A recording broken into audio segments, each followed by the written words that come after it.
Well, hey guys, welcome back to Waters Family Homestead. All right, I gave them scratch a little while ago, and then I walked over and checked the watermelons in the garden and my mulberry tree. I watered them yesterday. I was worried that those melons would split open. If they do, I'll just give them to the chickens, but none of them did. So I'll probably water them every few days. Fall is definitely in the air. As you can see further back there, the scuppling vine is starting to die back a little bit, which is fine. That means I can trim it up and weave it through the fence a little bit more. So when it starts growing in the spring, it'll be, covering more fence. But as I was saying in my other video, that fence all across the back right there, that will stay because it's going to be the pig pen or goat pen, something, other animals in there. So that will stay. I'm not even going to bother to take down the chicken wire because I just, no need in trying to do that. Now these front, all across here and down that side, that will all come down, and these posts and all will come up, and this will just turn back into grass area. But that's the plan anyway. So it's a lot of work in what I want to do and quite a bit of money. But it is what it is. And a friend of mine was telling me that hopefully in a few months or so, the price of these posts and stuff will come down dramatically. So hopefully that is going to be the case, and I can get them a lot cheaper, because these are supposed to be 5-6 inch posts, and they're big. They're big, and that's the small end. Of course, the bigger end's in the ground, but it's a lot when you go to buying, I think 22 or 23 of those posts, and then all the landscape timbers to form the H post, the middle bar between the 3 posts on each corner. It's going to be a lot of T-posts and quite a few landscape timbers, and that's a lot of money. And then, I don't know if y'all have priced this cattle goat fencing here. I've got a full roll back there, and it's about 300 feet to a roll, but 330, I think. So I'll have to buy another roll. Those things are very expensive, so I'm hoping the price of the fencing comes down as well. But I have not had any more issues with animals getting through my fence since I put that fence up, that heavy gauge fence up. The squares are smaller at the bottom than they are at the top. If you can, let me get down here, you can tell these squares here are about 4 or 5 inches, and these are more like 6. So the squares are smaller at the bottom. That stops a lot of the smaller predators from getting through the fence, and it also helps stop the chickens and stuff from going through. They can definitely go through a 6x6 if that's what they wanted to do, but I'm going to run chicken wire as well as that fence, so that adds more cost to it as well. But if I didn't have a problem like I did before with the wild, dropped off dogs that turned wild and people not taking care of their animals and come and kill all my turkeys and chickens, then I wouldn't have to run that heavy gauge wire. I just put up chicken wire and be fine. I've done that for 20 years. But I do not want to take a chance of investing all this money and time and effort into building from where I'm standing all the way over to that flagpole, a whole new chicken run and chicken pens, and then turn around and a dog or fox or coyote or whatever get in through the fencing and kill my animals. So I just, why take that chance? While I'm putting up the fence, might as well go ahead and put it up with the good fence, spend an extra, and then those rolls are, I haven't checked the price in probably 6 months, and maybe more than that, but I think they're $300 to $500 each. And I've got one roll, so I will need another roll. And on top of that, that roll is to finish the fencing here. I've got enough to do this pen to go from here down across all the way up the back and back over to the corner. So I've got the fencing to do that. I've just got to get the hinges for these gates. And I actually went to the local feed store Saturday with my grandson, and I talked to one of the owners about these hinges. Because I've checked at Tractor Supply, and every time I go in there, they're either out of stock or they don't have the right size that I need. And they're not cheap. So I asked him about them, and I looked at his prices while he was showing me.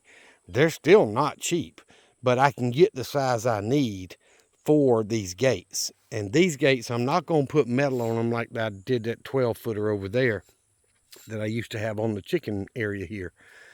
I'm going to screw the fencing to these gates and try to make it to where, you know, the animals can't get in or out of my, you know, through my gates.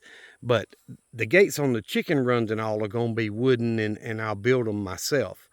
But this gate will remain here to go between that post and this post. And this post is going to have another one and turn it into an H, and then another post here with the H, so I can pull the fencing tight from it. You know, you run 150 feet of fence, it is definitely going to need some good support. And even though I dug these holes around 24 inches deep, that's not deep enough to where I can pull on it. It's going to want to move, so I'm going to need to put up more posts, and that's why I say I need that many. But these posts here, this one and that one, will do double duty because it's a fence between the chicken pens and the hog or goat pen.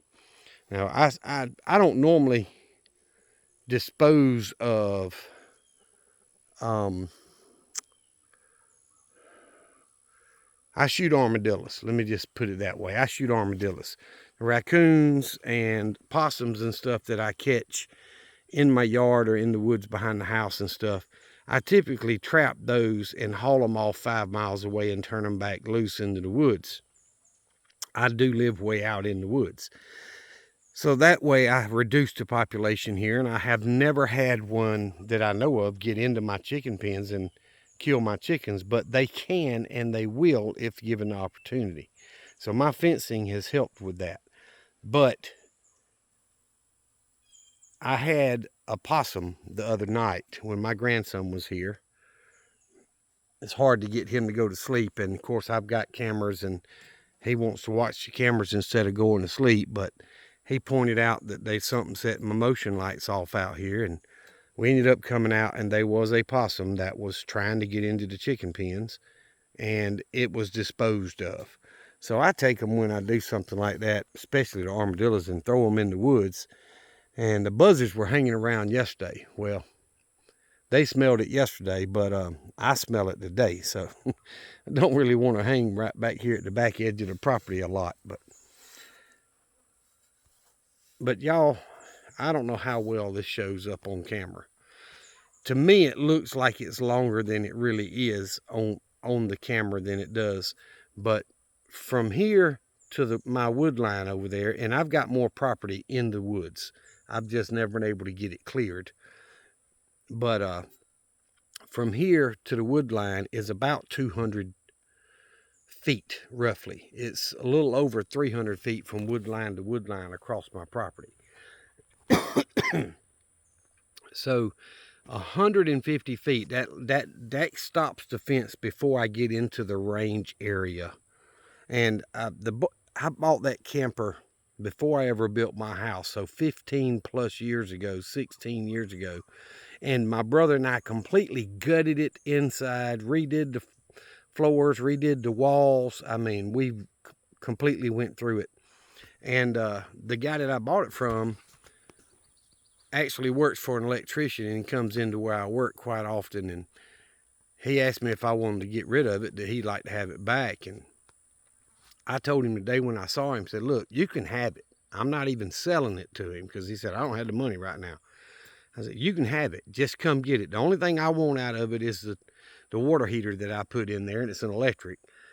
He can keep the air conditioner. He can keep everything else that's in there, which is not a whole lot. It's basically, you know, the way it was. So, since I built it.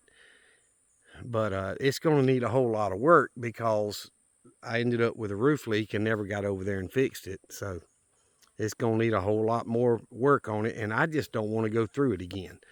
One, it's going to be another major expense, and two is I don't have the time to do that work. So I told him to come get it. He said, I'll come this weekend and get it. It's fine. All I want is that water heater. And shoot, I may end up letting him keep it too.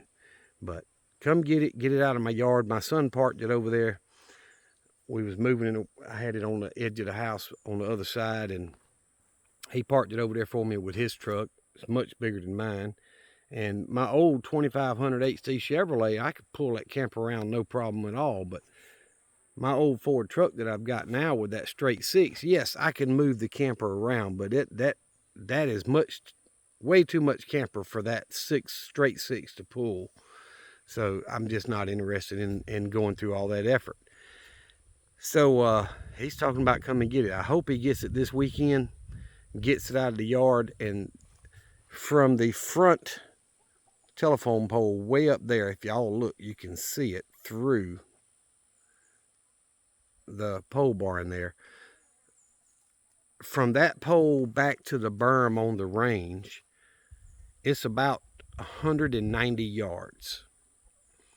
So, you know, that's part of the range, is what I consider part of the range if I wanted to sight a rifle in for that long of a distance. But in Southwest Georgia, and I commented on somebody else's video the other day, they was talking about most rifles are sighted for 200. Well, guys, in the South, the people that live out in the woods like I do, you don't sight your rifle in for hunting at 200 yards. You sight it in for 100. I know guys that sight it in for 75. Now, if you sight it in for 75 or 100, you're probably good at 200. But when you're hunting in these woods, you're not getting a 200-yard shot. You're not even going to see that deer 200 yards from you. So most people sight it in at 100 or less. But either way, I got, you know, people said otherwise. And of course, when you live out west in the desert areas, you know, Arizona, Oklahoma, all out in there where there's a lot of flat lands, and yeah, you sight yours in for a lot more than 200. My nephew that used to be in the Air Force, he was stationed out there in New Mexico, and he said they'd shoot jackrabbits out in the desert at 300 yards. Well, you're not getting a 300-yard shot where I live, period. It just don't happen when you hunt in the woods.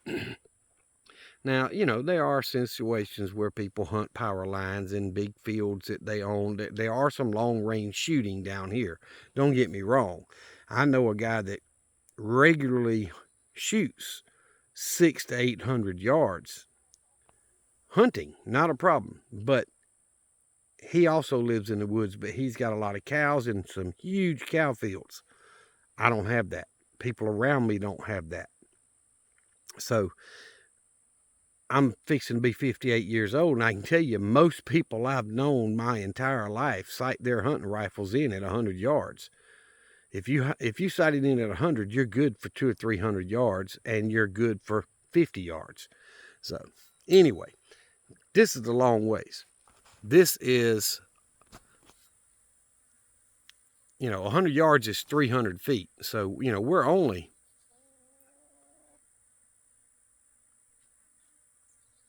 150 feet.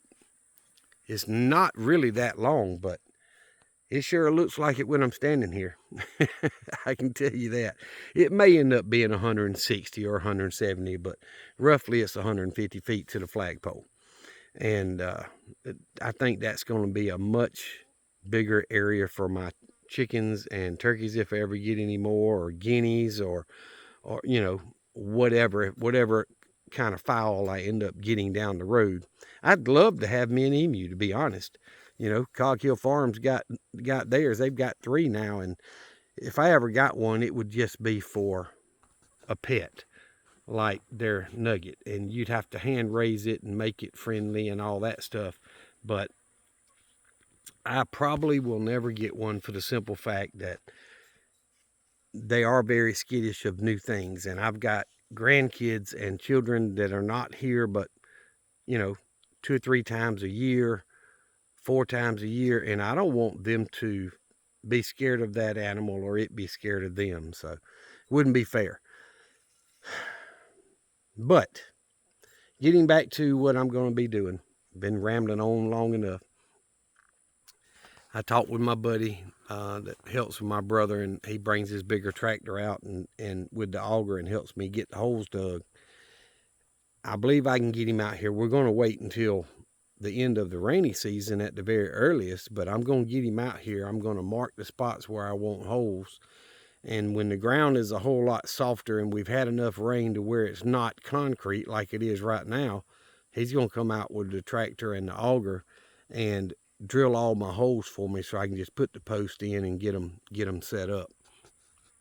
But yeah, a lot of hole digging. There's no way. I don't care how big a boy you are, you're not getting out here with a pair of hole diggers by hand and dig in this ground.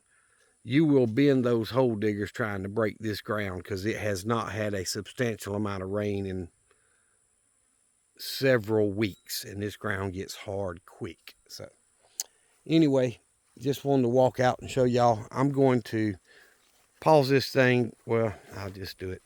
I was going to pause it and grab my basket and go in there and collect the eggs. I filled all the feeders yesterday. Typically, I go 2 days without having to fill it up. This one here is the one that gets empty the fastest. It's got the most birds.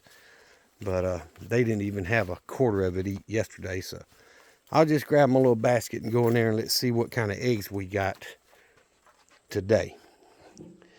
So, and I have planned cameras for the new chicken pen, by the way. With it being in a straight line like that, I should be able to put a camera on the right hand edge over there and just look straight down the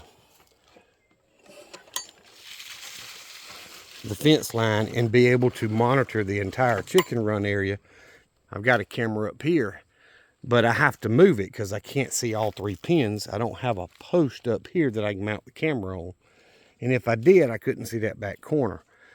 So I'm planning on putting the camera at the other end where I can see all the way down the chicken run area and, you know, be able to see what's going on if something ever happens. But let's see. There's Rhode Island Red right here. My barnyard mix.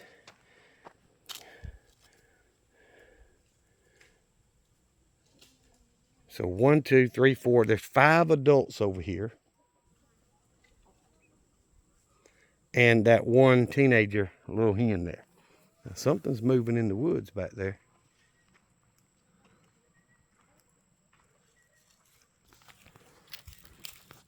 Whatever it is, it's big. It's not a squirrel. I've had deer walk right out right here. And they'll freeze when they see me, but they will walk right out. But okay, let me go in here and collect these eggs.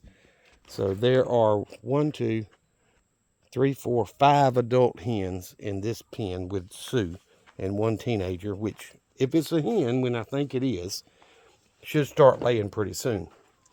I got 3 eggs from them today. And there is an Easter egger over here. That gray one is an Easter egger.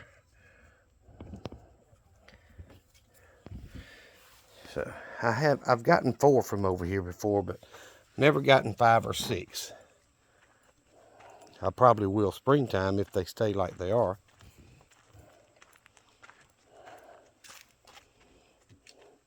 That one light colored egg's a little bit dirty, but that's the bluish colored egg, and then a dark brown, and then the light cream, light brown one. So there's 3. Let's get in the middle pen. Now, I've got a camera that I had set up just to watch the baby chicks and the hen setting. I need to take it down and move it, but the solar panel's dirty. It ain't doing nothing anyway. But let's see how many adult hens are over here. We got 1, 2, 3, 4, 5, 6 adult hens over here with 1, 2, 3, 4, 5, 6 of the teenagers. And I'm not sure if that white one's a male or female. So they all haven't started laying yet, but I've got 5 eggs in here today. One of those is a little bit, well, 2 of those are actually a little bit smaller. It very well could be the younger teenagers have started laying. And I got 6 eggs from over here, so that's 9, and I haven't even got into the pen with the most chickens yet. So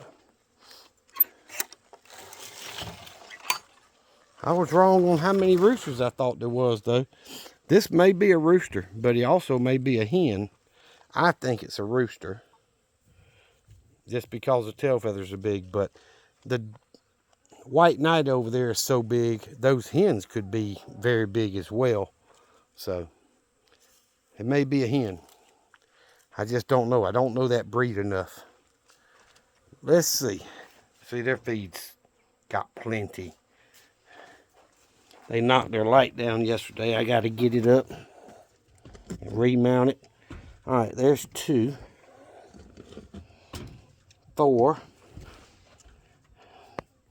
See that smaller one right there? 5, 6, 7, 8, 9, 10, and then the green colored egg. So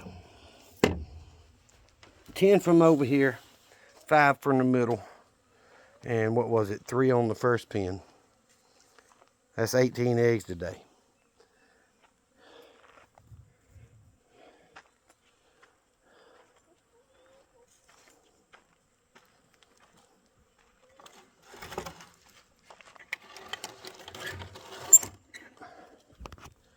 Not a bad egg day. 18 eggs a day. I sold 4 18 packs today. My buddy that I was talking about with the tractor and all, he lives out there on my brother's property. Helps him on his farm and works for him when they need him at the air conditioning. But he's semi-retired. He just works part-time. But he buys a lot of eggs from me for himself and for his daughter's family. So there's 18 today. That basket will easily hold 24. So I'm pleased with that. So he got 4 18 packs, and I've got 4 more dozen at home. I mean at work. And I've got, I think, 1 or 2 dozen in the house from yesterday. So I'm still not selling as many eggs as I'm getting, but I'm getting a lot of eggs considering how many I've got. I didn't count the adult hens in the last pen, but I guess I can. Let's see. I see there's 2 in the pen itself. That's an Easter egger right there. So that's 3, 4, 5, 6, 7, 8, 9, 10. Yep, 10 adults over here. And I got 10 eggs. But we know we got a small egg, and there's 1, 2, 3, 4 of the teenagers over here. And I'm pretty sure that one that you see first right there, that white one, is a rooster, and there's another white one behind it. But that first one's got the longer black tail feathers. I'm pretty sure that's going to be a rooster. The other one looks more like a hen. But either way, I got 10 eggs from 10 adult hens over here and 4 teenagers. That's not bad. So, all right, guys, I appreciate y'all watching my video, listening to me ramble. I really am excited about building this new chicken run and chicken pens area. But like I said in the other video, these new pens are going to be 10 by 10 instead of 8 by 8 and plus a little smaller. So it's going to take more materials. Metal prices, tin prices have went through the freaking roof. You used to buy the little old cheap ridged, you know, continuous hump. Let me zoom out. That continuous hump metal for the roof, the old tin roof stuff, and the 5V10. You used to buy that stuff $5 to $7 a piece. Now it's 20 something dollars a piece. But they're going to be 10 by 10, which means I've got to have bigger pieces of metal and more of it, and plus all the 2x4s to build the actual structure and the OSB, because I'm not doing an open air pin. The front side's going to be open as normal. The three back and both sides will be covered with OSB, just like this original pin. That stuff's 10 years old and it's still there and holding up fine. So I probably won't even be around in 10 years. Hope I am, but you know. So this metal here will come down and it'll be used for my goat pen or pig pen shelter and all that. But hummingbird just flew by really quick. I do not have any hummingbird feeders, but I've had several of them buzz by me out here over the last month or so. But I appreciate y'all watching. Remember what I've always told you. I need to get that plastic out there he's picking at. Thank y'all very much. Jesus Christ loves you, and so do I. Y'all be safe. Be prepared.